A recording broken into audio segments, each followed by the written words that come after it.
পার্টটা পাচ্ছি। এরপরে হলো ব্যাক পোর্শনটা দেখে ফেলি, এক কালার লনের মধ্যে আসবে ব্যাক পার্টটা। এটা স্লিভসের পার্টটা হলো এমব্রয়ডারির মধ্যে থাকবে, চিকেন কারির উপরে থাকছে। এখানেও বার্ড আছে, দুইটা সাইডে দুইটা বার্ড এমব্রয়ডারি করা আছে এই ড্রেসটাতেও। অ্যান্ড দেন আমরা হলো প্যানেলে মুভ করব, প্যানেলগুলো দেখে ফেলি একটা একটা করে। এটা দামান দিচ্ছে, এটা ফ্রন্ট পার্টের দামানে যাবে, এটা নেকে দিয়েছে, আর এটা স্লিভসে দিয়েছে, এটা হলো স্লিভসে দিয়েছে।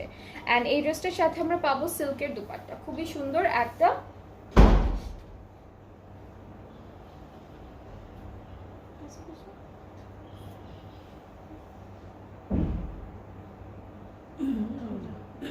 ওকে, সো এই ড্রেসটার সাথে আমরা সুন্দর একটা সিল্কের দুপাট্টা পাচ্ছি। অ্যান্ড দুপাট্টায় কিন্তু অনেক সুন্দর সুন্দর করে ডিজিটাল প্রিন্ট করা, অ্যান্ড ট্রাউজারটা হচ্ছে সেম কালারের মধ্যে আছে। সো এটা হলো আমাদের ড্রেসটার ফাইনাল লুক।